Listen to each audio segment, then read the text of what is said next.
Salam, selamat datang di podcast Melek Hukum, obrolan santai tentang peristiwa hukum. Calon pemenang ini sudah disetting sedemikian rupa oleh kepala dinas, kemudian Korupsi paling sempurna tahun ini, Pak. Gimana nggak uang hasil suap proyek dipakai lagi buat nyuap auditor yang memeriksa proyek ini? Di duduk perkara OTT KPK Bupati Muara Enim yang lagi heboh saat ini, Pak. Nah, Muara Enim kembali bikin belum mendapati, baru aja jadi kepala daerah ke-12 yang ke PT KPK di tahun 2026. Tapi yang bikin geleng-geleng kepala kasus ini lembaga yang harusnya memeriksa kasus ini BPK. Ya Pak, menanggapi kasus ini Pak, mungkin perlu disampaikan terlebih dahulu nih kasus OTT KPK di Muara. Itu kronologinya seperti apa, bisa dijelaskan secara singkat Pak Budi? ya sebenarnya kalau kita melihat kasus OTT KPK di Muara Enim ya, Kepulauan Riau ini sesungguhnya ini merupakan modus-modus yang klasik ya. Karena apa? Karena di situ hanya berkaitan dengan pengadaan. Jadi pengadaan di Dinas Pendidikan dan Kebudayaan kaitannya dengan pengadaan smart TV dan smart board begitu kan. Kan sekarang Dinas Pendidikan itu lagi gencar-gencarnya mengadakan untuk ruang memenuhi fasilitas kelas itu ada smart TV dan smart board. Nah, kemudian ternyata di situ ada pola-pola permainan dalam hal pengadaan tersebut antara vendor, antara calon pemenang ini sudah disetting sedemikian rupa oleh kepala dinas, kemudian bupati, sehingga kemudian dalam case ini yang terkena adalah kasus kaitannya dengan pemberian gratifikasi, kaitannya dengan pengadaan smartboard atau smart TV tersebut di Dinas Pendidikan dan Kebudayaan di Kabupaten Muara Enim. Sederhana sebenarnya persoalannya, namun kemudian menjadi tidak sederhana ketika kemudian ternyata dalam rangka proses itu setelah dilakukan pemeriksaan yang lebih mendalam oleh KPK, ternyata di situ ketika proses dalam hal Kabupaten Muara Enim melakukan proses pemeriksaan kinerja yang dilakukan oleh BPK, ternyata di situ ada proses upaya-upaya yang dilakukan oleh Bupati Muara Enim ya, berkaitan dengan hasil pemeriksaan, kemungkinan hasil pemeriksaan audit kinerja yang dilakukan oleh BPK. Dan kebetulan di situ ada proses pemberian suap ataupun gratifikasi ataupun apapun lah berkaitan dengan bagaimana kemudian pemeriksaan kinerja dari Kabupaten Muara Enim itu dinyatakan bebas tanpa pengecualian atau bagaimana sehingga bersih, tidak ada catatan apapun begitu kaitan, sehingga kemudian ternyata di situ ada pemberian sejumlah uang yang diterima oleh oknum-oknum ataupun pegawai-pegawai BPK, dan ternyata di situ kepala tim pemeriksanya yang masuk kemudian terbukti melakukan penerimaan, walaupun kemudian ketika dalam proses penyelidikannya ketika sudah ditetapkan sebagai tersangka, ini kemudian dia menyatakan hanya sebagai orang suruhan. Artinya kalau kita bicara itu kembali, maka sungguhnya ini sudah menjadi sebuah gurita dalam proses pemeriksaan yang ada di BPK itu sendiri. Ya Pak, kalau dinilai artinya apakah predikat wajar dari BPK itu saat ini masih bisa menjadi jaminan bahwa sebuah daerah itu bersih dari korupsi yang terjadi sampai saat ini? Artinya sekarang jadi kita antipati ya terhadap lembaga-lembaga daerah ini, lembaga-lembaga untuk mengaudit itu sendiri. Ya, jadi kalau memang kemudian, dan ini bukan pertama kali kasus semacam ini terjadi, Mas Yusuf ya. Jadi kalau kita berbicara tentang bagaimana audit kinerja yang dilakukan oleh BPK pada instansi daerah, ini bukan pertama kali terjadi model-model semacam ini. Kita masih ingat dulu di beberapa kabupaten kota di daerah Jawa Barat, modusnya sama. Jadi tim pemeriksa dari auditor dari BPK ini bekerja sama dengan SKPD atau tingkat perangkat daerah yang ada di daerah yang diperiksanya tersebut kemudian agar supaya pemeriksaannya menjadi clear, tidak ada catatan atau tidak ada rekomendasi, tidak ada temuan dari BPK, maka kemudian muncullah proses-proses semacam ini. Apakah kemudian pemerasan atau kemudian bahkan gratifikasi dari si pihak yang akan diperiksa, itu yang muncul terjadi. Sehingga kemudian kalau kita berbicara ini sesungguhnya ini merupakan modus-modus lama yang bank datanya itu sudah dimiliki oleh teman-teman KPK begitu. Jadi bukan hal yang baru lagi, sungguh tinggal bagaimana kemudian teman-teman penyidik ini mau mengungkap kasus ini secara transparan atau secara berkelanjutan begitu. Ya Pak, kalau kita ketahui sebenarnya kan sistem kita ini sudah berlapis ya, bahwa di daerah itu juga ada apa namanya inspektorat untuk Iya, pengawasan itu sendiri, APIP kalau nggak salah. Kemudian di tingkat BPK pun juga ada apa namanya proses proses untuk check and balancesnya ini apakah ini sekarang masih tetap efektif sebenarnya? ya kalau dari nomenklaturnya sangat-sangat efektif begitu. Cuman kan di lapangan itu kemudian ternyata nomenklatur yang sedemikian rupa itu ya artinya yang secara tegas bagaimana kemudian teknis pemeriksaannya sudah dijelaskan itu ternyata masih ada celah di mana kemudian ketika misalnya dalam teknisnya kan ketika tim dari BPK melakukan audit kinerja ataupun apapun begitu, ini yang pertama ini dari tim BPK ini biasanya akan menghubungi pihak-pihak terkait atau bahkan kemudian yang dihubunginya tidak langsung apa bupatinya langsung, tapi dinas-dinas yang bersangkutan langsung yang dihubungi pertama kali.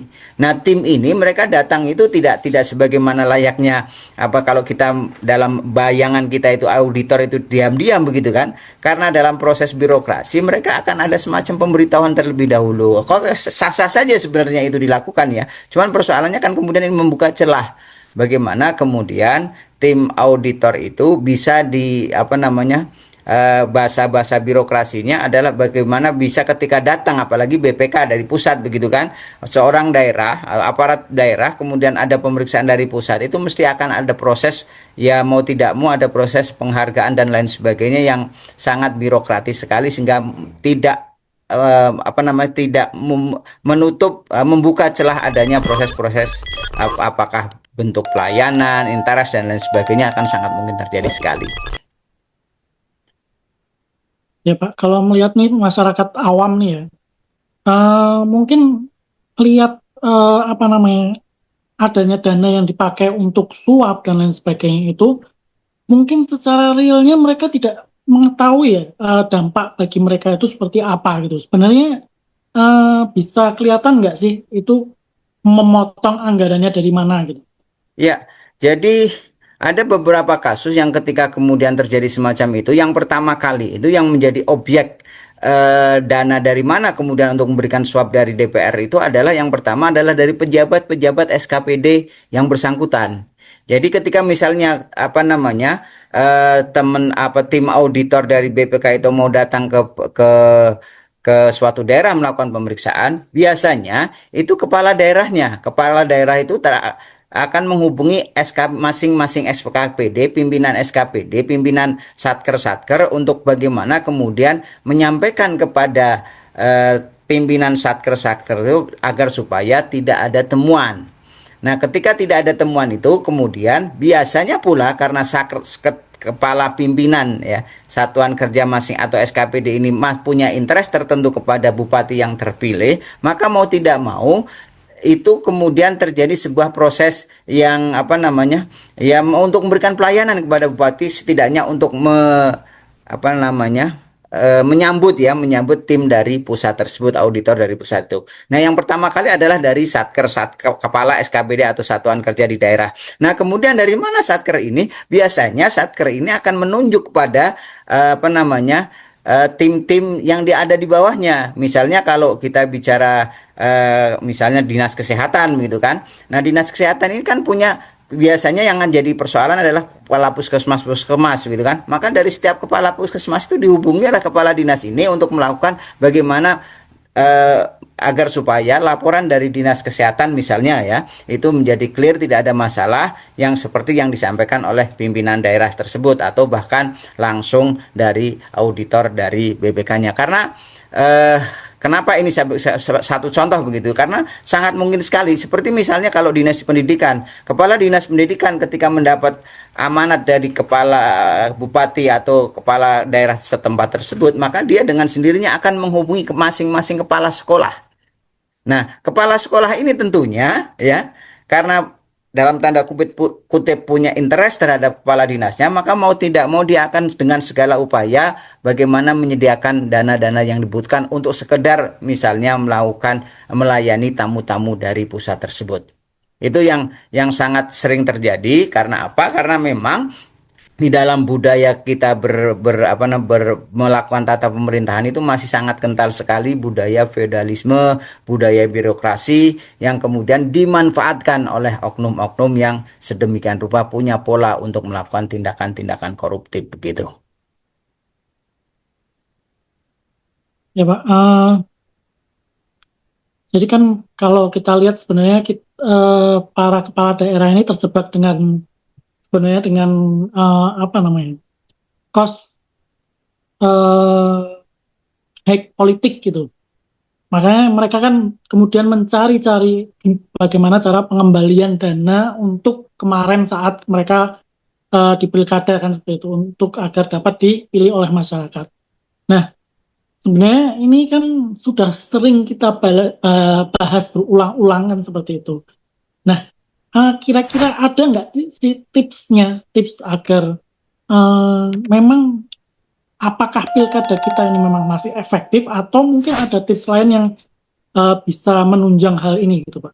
Itu satu-satu sisi yang lain ya Mas Yusuf ya. Tetapi ketika kemudian bagaimana sesungguhnya mengantisipasi ya tindakan-tindakan korupsi terhadap para pemeriksa-pemeriksa ini ya auditor-auditor ini sesungguhnya sangat mudah sekali. Jadi karena apa? Harus diyakini bahwa apapun hasilnya ketika pemeriksaan auditor misalnya dalam hal pemeriksaan kinerja begitu, maka di situ sungguhnya ketika memang tidak ada kesalahan apapun dalam hal pengelolaan keuangan baik secara administratif maupun karena memang sudah sesuai dengan aturan dan mekanisme yang berlaku, tentunya tidak ada rasa ketakutan untuk bagaimana kemudian adanya permintaan-permintaan di luar itu. Karena apa? Karena mereka auditor-auditor ini sudah dalam rangka menjalankan tugas dan kewajibannya yang sudah dibiayai oleh negara pula begitu. Nah, yang menarik pada case ini adalah sungguhnya ketika misalnya dari apa namanya kan kemarin ketika ditangkap itu teman-teman auditor menyatakan bahwa dia ini walaupun sebagai kepala tim hanya sebagai suruhan begitu. Artinya ketika ada suruhan itu berarti ada orang yang punya kuasa yang lebih tinggi begitu kan. Apakah di BPK-nya atau siapa? Kita belum sampai detail. Nah, ketika itu terjadi sungguhnya yang pegawai BPK yang merasa seperti ini, maka dia mau tidak mau harus seperti yang kasus kemarin ya, harus ada keberanian untuk membongkar semuanya dengan mendeklarasikan dirinya sebagai justice kolaborator, begitu kan, bisa saja begitu kan, sehingga kemudian dia akan mendapat perlindungan hukum bahwa karena kesaksiannya, karena kemauan bekerja sama membongkar sindikasi yang misalnya di BPK semacam itu sudah terjadi begitu, maka dengan sendirinya dia akan memperoleh keringanan ancaman hukuman. Ya, karena dia bukan sebagai pelaku utama, misalnya seperti itu. Nah, tinggal kita tunggu saja apakah memang benar-benar seperti itu. Adakah keberanian untuk menjadikan justice kolaborator bagi yang kemarin apa namanya pegawai BPK yang ditangkap itu, ya kan? Nah, kemudian ketika dia sudah mendeklarasikan diri sebagai justice kolaborator, dengan sendirinya penyidik harus mau mengungkap ya. Artinya teman-teman KPK ini harus mau mengungkap siapa-siapa orang-orang atau oknum-oknum di BPK yang terlibat dalam setidaknya case ini. Bahwa kemudian justice collaborator berkembang sedemikian rupa, bukan tidak mungkin dalam setiap pemeriksaan yang dilakukan oleh BPK akan terjadi model-model semacam ini. Ya, artinya tim itu kemudian misalnya di daerah A, kemudian dia mengirim bagaimana agar pemeriksaan di daerah A tersebut clear, WTP, bebas tanpa pengecualian, wajar tanpa pengecualian dan lain sebagainya.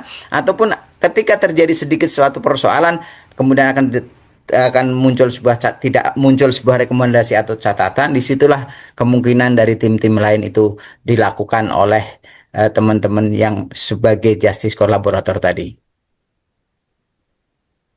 Ya, Pak, kasus di Muara Enim ini kan sebenarnya bukan yang pertama kali ya. Artinya OTT kepala daerah ini sudah kesekian kalinya, terus kemudian tidak kemudian menjadi otomatis memutus apa namanya rantai korupsi ini sendiri. Ini sebenarnya yang salah itu memang sistem birokrasi yang sudah rusak atau bagaimana, Pak?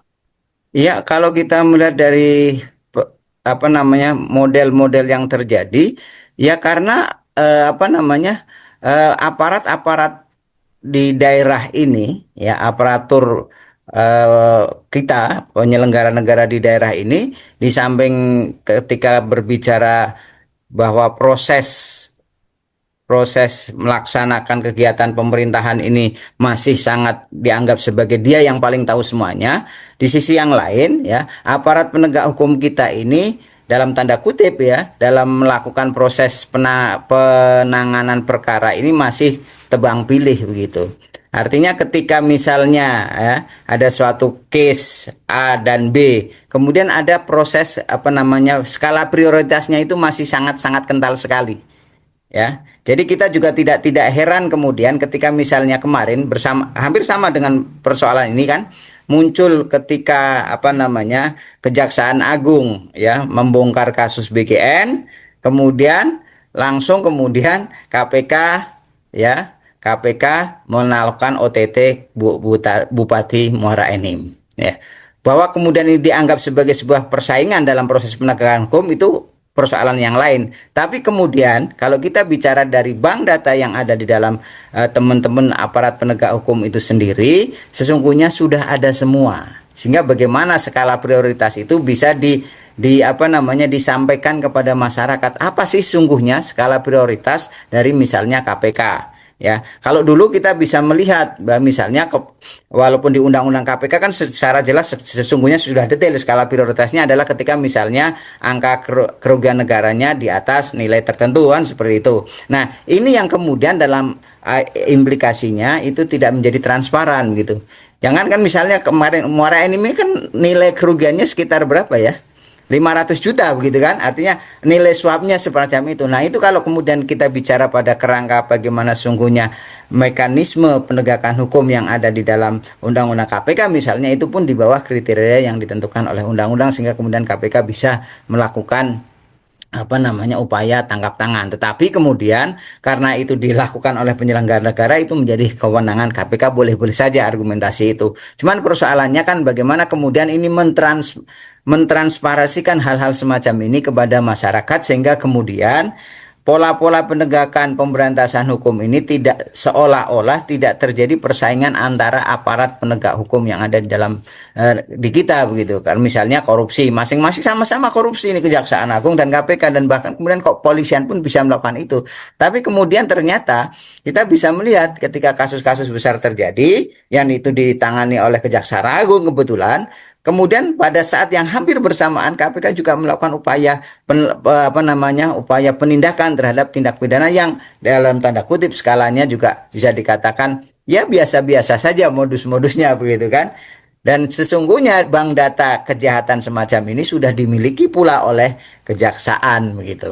Sehingga ini hal-hal yang apa namanya bahwa kemudian seperti yang disampaikan Mas Ustaz, efek jerahnya menjadi tidak ada itu karena satu sisi semacam itu. Sisi yang lain ya apa namanya bahwa masyarakat kita atau aparat pemerintahan kita, penyelenggara negara kita itu masih menganggap bahwa ada hal lain yang bisa dilakukan ketika menjadi seorang aparat penegak hukum, aparat penyelenggara negara begitu.